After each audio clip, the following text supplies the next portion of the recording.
Salut YouTube, c'est Thomas et aujourd'hui, vous l'aurez compris avec le titre de cette vidéo, on va bien sûr déballer l'iPad Pro 2018, mais pas que, on va aussi également déballer l'Apple Pencil de deuxième génération. Et oui, je l'ai enfin à ma possession après avoir acheté l'iPhone 16 Max le mois de septembre dernier, qui d'ailleurs a été présenté également sur la chaîne. Vous avez le lien qui apparaît juste au-dessus de mon doigt. Par contre, ce n'est pas le même modèle que tous les youtubeurs ont pu vous présenter. Ce n'est pas le modèle 12,9 pouces de 1 Tera de stockage en Wi-Fi plus cellulaire avec tous les accessoires. Là, c'est moi qui me suis procuré l'iPad Pro, donc avec mes propres moyens. Donc j'ai acheté la version 11 pouces de 64 Go de stockage avec l'Apple Pencil seulement. Alors oui, c'est vrai, j'ai encore craqué sur un produit Apple, sachant qu'en plus de cela, j'avais déjà l'iPad avec celui-ci, l'iPad classique 2018 qui était sorti en début d'année si je ne me trompe pas. Je l'avais acheté au mois d'avril dans son coloris Gold en 128 Go et il est encore très performant et en plus de ça, il est compatible avec l'Apple Pencil de première génération. Alors pourquoi j'ai acheté cet iPad Pro? Tout simplement car il est déjà quand même beaucoup plus performant que celui-ci et en plus de ça, il embarque Face ID et c'est le premier iPad en borderless, si on peut appeler ça du borderless. Comme d'habitude, avant de procéder au déballage de l'iPad Pro, je t'invite à liker la vidéo, de la partager et de t'abonner à la chaîne YouTube. Ça me permet que la chaîne soit plus visible et que la vidéo soit mieux référencée. C'est parti, générique!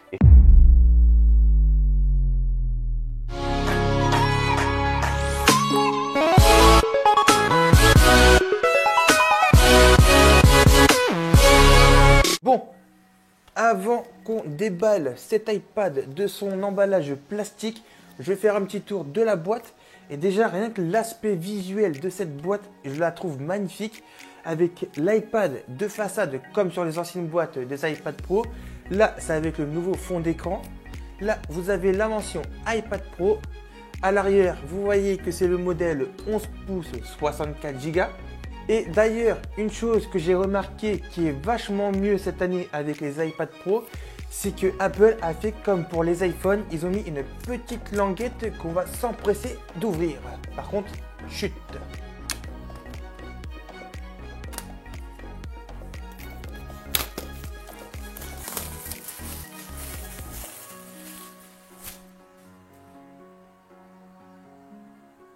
Bon, découvrons tous ensemble à quoi ressemble ce nouvel iPad Pro version 2018 dans son modèle 11 pouces.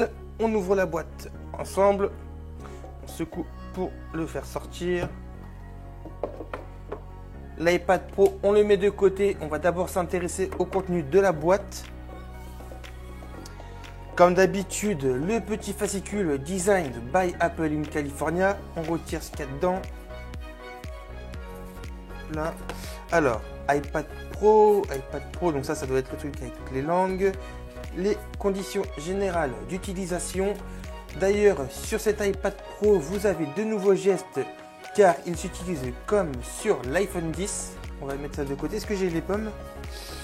Les pommes, non, il n'y a pas. Peut-être qu'elles sont restées à l'intérieur. Ah oui, effectivement, elles sont là.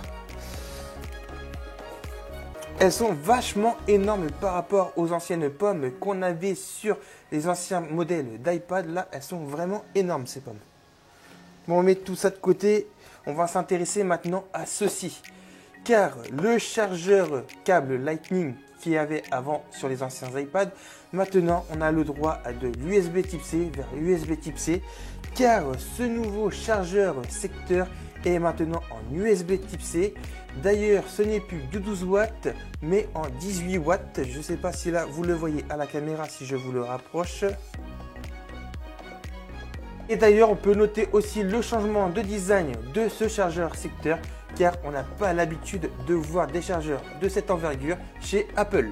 Hop, je t'arrête tout de suite. Non, je n'ai pas oublié de déballer l'Apple Pencil, car on va le faire tout de suite avant de s'occuper de l'iPad Pro. Donc je prends ça. Là, vous avez également une petite languette pour l'ouvrir plus facilement. C'est tellement génial.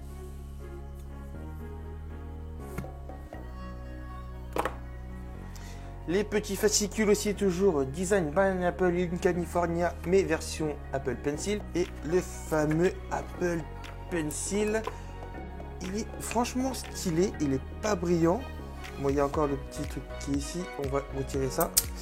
Et non, ce petit Apple Pencil, il est vraiment stylé. Il grippe bien à la main, donc pour dessiner, je pense que ça va être génial. Là, vous avez le petit côté biseauté. C'est ce côté-là qui va permettre de s'aimanter à l'iPad Pro, mais ça, vous allez le voir tout à l'heure. Sans plus tarder, on prend l'iPad Pro et on va le déballer enfin de son emballage plastique. Donc, l'emballage, c'est pareil que sur les autres iPads, c'est toujours été pareil.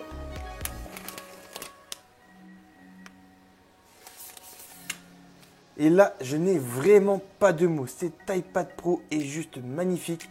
Il arbore un design plutôt carré qui n'est pas sans rappeler le design de l'iPhone 5S ou l'iPhone 4S ou l'iPhone 4, mais également celui de l'iPad de première génération. Cet iPad Pro embarque un châssis en aluminium. En dessous de l'appareil, vous avez toujours les deux haut-parleurs qui s'occupent des basses. Au milieu, plus de port Lightning, mais un port USB Type C. Sur la tranche droite de l'appareil, vous avez le petit connecteur ici qui sert justement à aimanter l'Apple Pencil facilement. Ici, vous avez le bouton volume plus et moins. Sur le haut de l'appareil, le bouton power ainsi que les deux haut-parleurs qui s'occupent des aigus. Et au milieu, vous avez des micros. Et de ce côté-là, de la tranche gauche, vous avez un petit micro qui est ici. À l'arrière de cet iPad Pro, on retrouve l'appareil photo de 12 mégapixels qui a d'ailleurs une petite protubérance. Vous avez également le Smart Connector qui a changé de place par rapport aux anciens iPad Pro qui avaient le Smart Connector sur le côté. À l'avant, vous avez cet écran Liquid Retina qui d'ailleurs prend quand même pas mal les traces de doigts. C'est parti les amis, on va configurer cet appareil.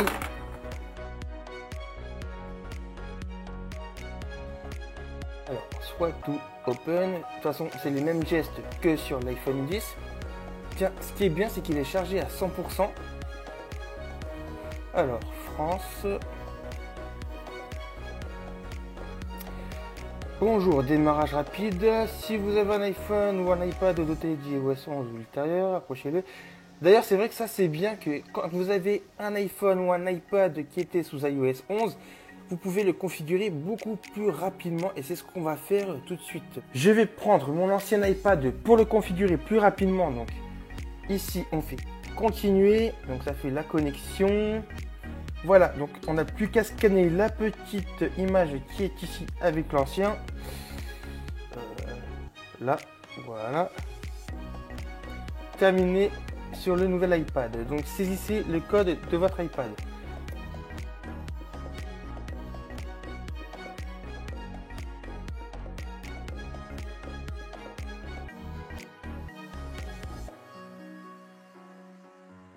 Configurer Face ID, continuer.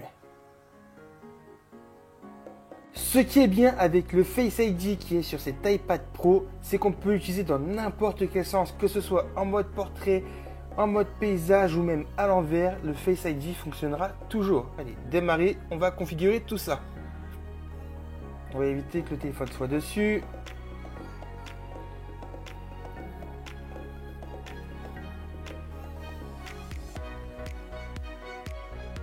Continuer.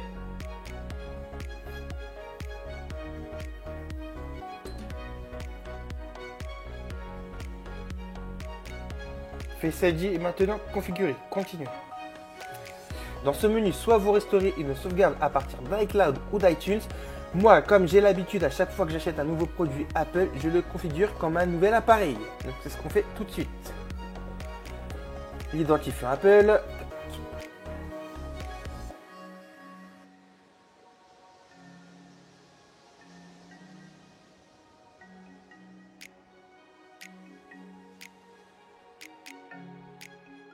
La configuration de cet iPad Pro terminée, on va pouvoir tester Face ID, voir s'il fonctionne très bien dans les deux sens. Dans un premier temps, je vais le tester comme sur les iPhone 10, 10S, 10S Max et 10R en mode portrait. Donc c'est parti. Face ID est vraiment très réactif. Maintenant, on va le tester en mode portrait. Là, il est également très réactif. Alors oui, c'est vrai, l'iPad Pro n'est pas vraiment du bord à bord parce que il a quand même des assez grosses bordures. Mais ça, il y a une raison. Son écran Liquid Retina, bah franchement, il n'y a rien à dire. L'écran est super beau, il est hyper lumineux. De plus, je sais que ça peut en déranger certains que l'iPad Pro a pas vraiment du bord à bord par rapport à ces bandes noires qui sont quand même assez grosses. Mais pour ça, il y a une raison. Si il était vraiment en bord à bord, on ne pourrait pas poser le pouce sur l'écran qui fait qu'on ne pourrait pas naviguer correctement dessus. Après, de le maintenir comme ça, ce n'est pas forcément évident, mais je peux vous garantir que ces petites bordures noires ne sont pas vraiment disgracieuses et elles se marient très bien avec le design de cet appareil. Une petite fonction que j'ai oubliée, c'est que quand le capteur Face ID est obstrué, vous avez une petite flèche qui apparaît au niveau du capteur. Et pour terminer, on finit avec cet Apple Pencil de deuxième génération. Pour le charger, rien de plus simple, on le pose sur la partie aimantée de l'iPad et l'Apple Pencil se met à charger, contrairement à l'Apple Pencil de première génération qu'il fallait charger avec le port Lightning.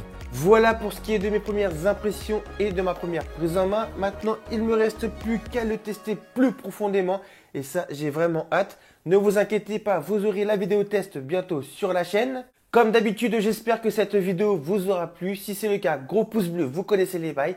Donnez votre avis dans les commentaires. N'oubliez pas de me suivre sur tous les réseaux sociaux. Vous avez les petits liens qui s'affichent dans la description. Et surtout, abonne-toi à la chaîne YouTube si ce n'est pas déjà fait. Et moi, je te dis à bientôt pour de nouvelles vidéos. Et d'ici là, prends soin de toi!